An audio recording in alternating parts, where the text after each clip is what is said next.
After a year on the road, I thought I'd get tired of traveling. The endless clatter of railways, highways, and everything in between. But as my train pulled into the station at Bellariva, I felt every bit as excited as the first day of my journey. A whole year. It felt like a lifetime. The places I'd seen, the people I'd met, of course, the forgotten treasures I'd given a new lease of life along the way. I'm a restorer by trade. Bringing our most beloved possessions back to life is what I love to do. I'd been traveling for months, working my way from one town to the next, fixing everything from family heirlooms to VCRs. Bellariva was my chance to take a break. Unfortunately, that would have to wait until after I'd unpacked.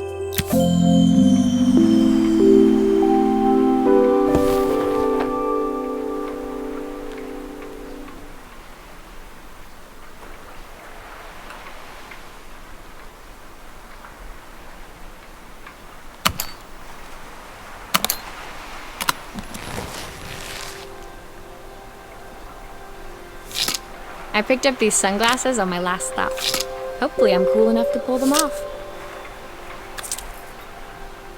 I saw a guitarist wearing these at a show once.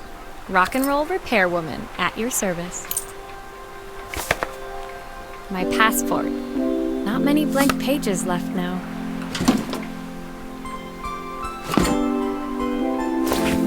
My favorite overalls. These will never go out of style.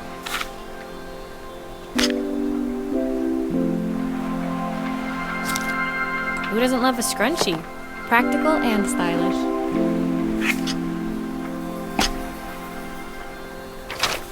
I'll hand these out once I'm settled in. Fingers crossed they get me some work.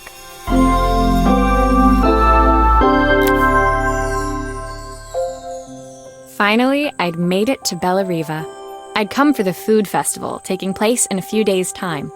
After living off TV dinners and instant ramen for the last few months, I was craving a decent meal.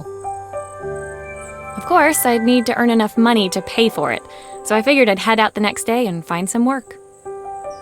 My parents never wanted me to go. They wanted me to stay in their shop and have a simple, stationary life.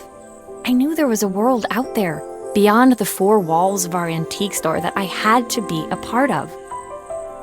I daydreamed constantly about the weird and wonderful places each of our antiques came from. I loved figuring out their stories, revealing the memories hidden beneath the screws and wires. My story in Bellariva began with a little girl, and a voice she was longing to hear.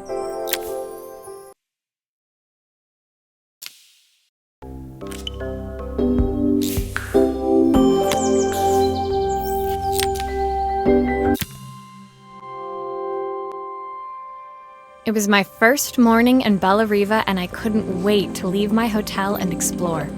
It was a quiet town, its streets and alleyways basking peacefully in the hot morning sun. In the main square, meanwhile, preparations were underway for the festival in a few days' time. As I handed out my flyers, I wondered what the people of Bellariva would need me to fix. So far, everything here seemed perfect. I was starting to worry I'd made a mistake when I felt someone tapping me on the back. Hi, I'm Izzy.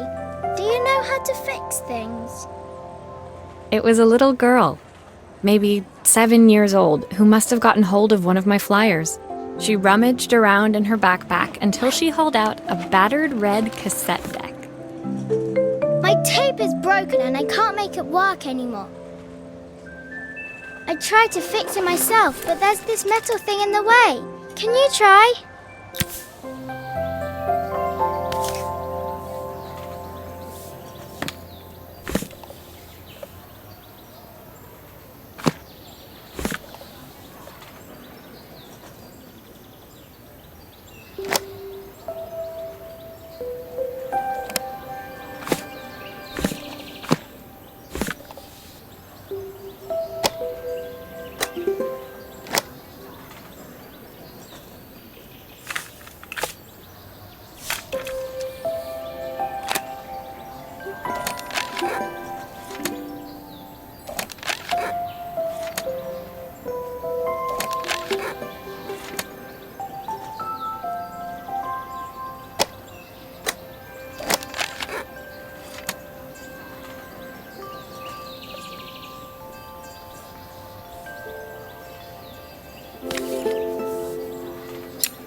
Those batteries look like they need replacing. Luckily, I have some spares.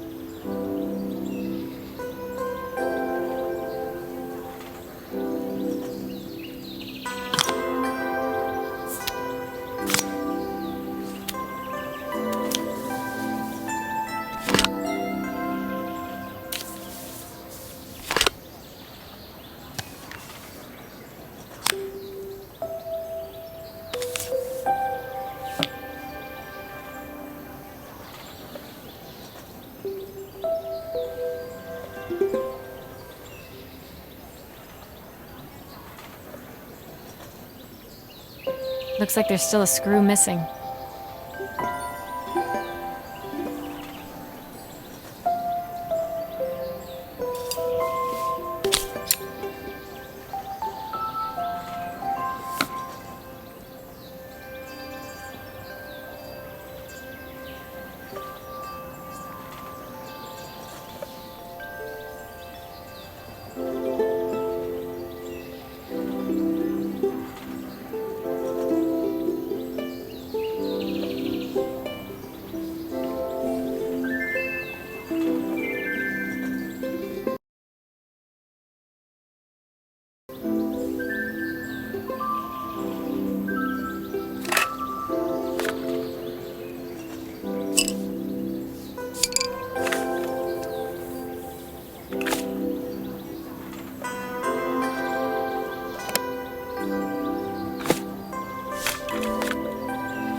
Why did you do that? How did you do that? I didn't see.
Will you dream a dream for me? If I sit by your side and hold you so tight, know that When it finished, Izzy picked up the tape deck and tucked it carefully into her backpack. Thanks, Maria. You're the best person at fixing things ever. No problem. Who was that singing? They're very good. It's my mum. She's not here anymore. Izzy trailed off. It was the kind of silence a cassette tape would never be enough to fill. When Izzy's friends called for her, she dug deep into her pockets, looking for something to pay me with. Eventually, she produced a grand total of a stick of gum, 3 mismatched buttons, and a yo-yo. I usually preferred a check, but Izzy looked so serious, I wrote out a full receipt. She seemed like a happy kid, but beneath it all, part of her life had been shattered. A part I wouldn't be able to fix.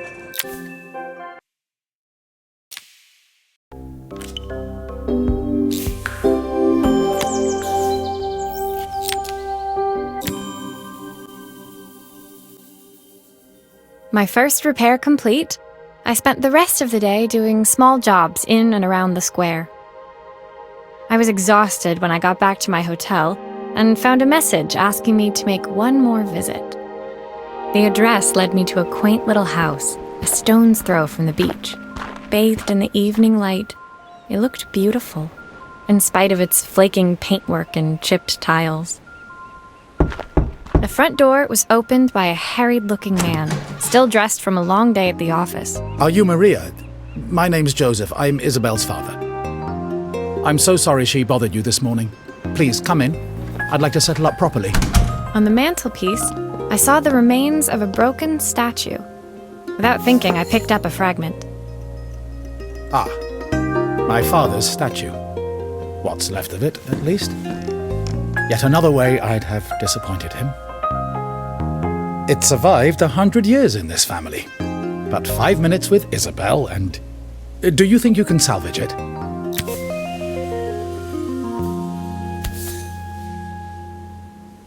Will you be able to see the glue afterwards?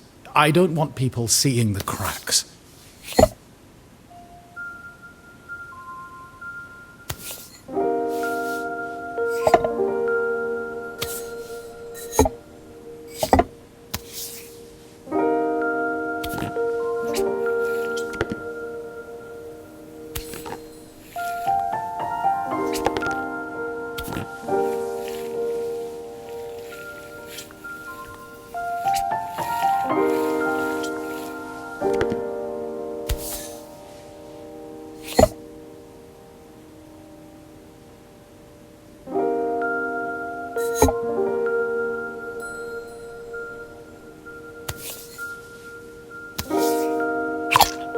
Is this glue really strong enough to hold everything together?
Sometimes I think my daughter should come with a warning label.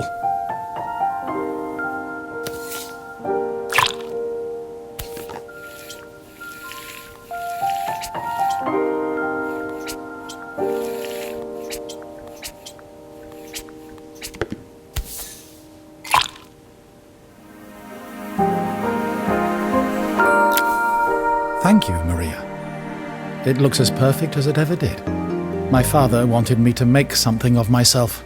He didn't have time for anything less.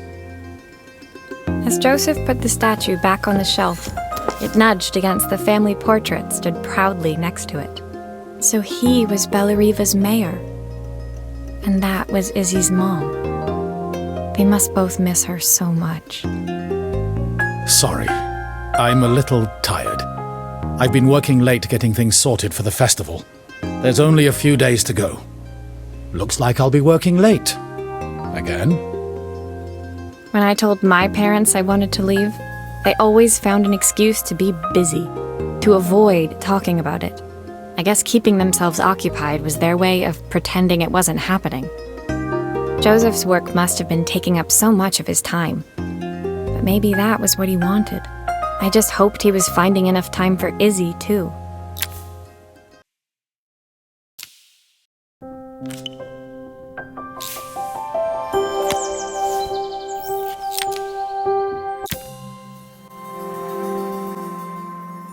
My second day in Bellariva dawned bright and clear. Another beautiful sunny morning. Walking into town, I passed cafes overflowing with customers cradling their morning coffees. I stopped, breathing in the smell of roasted coffee beans and freshly baked pastries. I was about to go inside when the owner of Carmen's, the cafe next door, stopped me. Hello, Maria? Were you here yesterday handing out flyers? I have a job for you. Her place was petite, tucked between its competitors as if hoping they wouldn't notice. Judging by the empty tables inside, though, her potential customers hadn't noticed it either. It's a bit slow today, but we're just getting started. I'm sure it'll pick up soon. As Carmen chatted, she walked over to the counter and returned with an old rotary phone. At least I've got plenty of time to practice my recipe for the festival. It's a new special I've been working on. I was hoping to call my sister for some, seasoning tips, but it won't connect. Can you see if you can figure out what's wrong?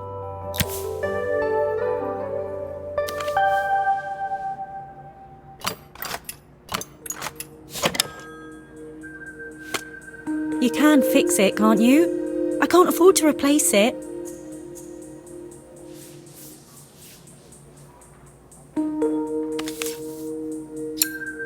Obviously, we'd normally be much busier than this.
Looks like this new circuit board is all hooked up.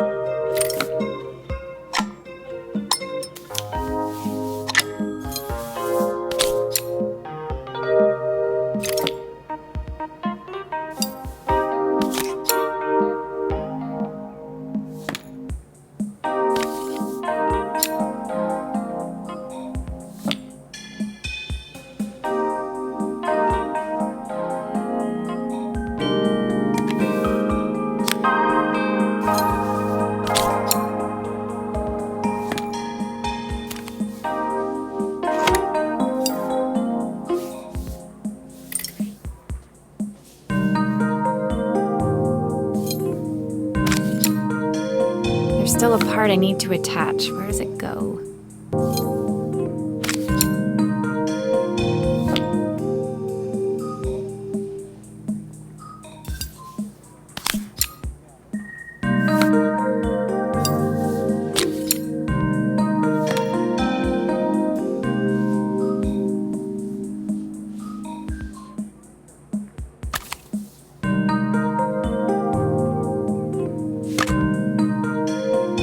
Something is still missing.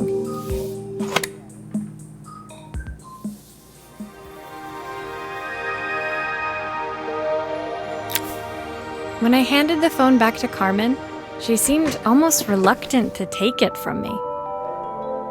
So it's all working now, is it? I don't have to leave it to dry or let it cool down? Nope, it's ready to go. It'll be ringing off the hook in no time. That's if I can pay my phone bill anyway. And the rent, and the suppliers. Anyway, take a seat and I'll be right with you. Your coffee's on the house. I sat at one of the empty tables, while at the counter, Carmen had started dialing the phone. How's my favourite sister doing today? As she talked, Carmen became more and more tense. This didn't seem like a call for some cooking advice. I know I still owe you from last time, but I can't afford to take part in the festival if I don't pay. I could almost feel the eye roll at the other end of the line. You don't need to be here, though. Can't you just put the check in the post? When the call ended, Carmen brought me my coffee, her hands trembling. Sorry about that. My sister's decided to fly in for a visit. Oh God, I have to get ready. Actually, I might have another job for you. Can you come by tomorrow?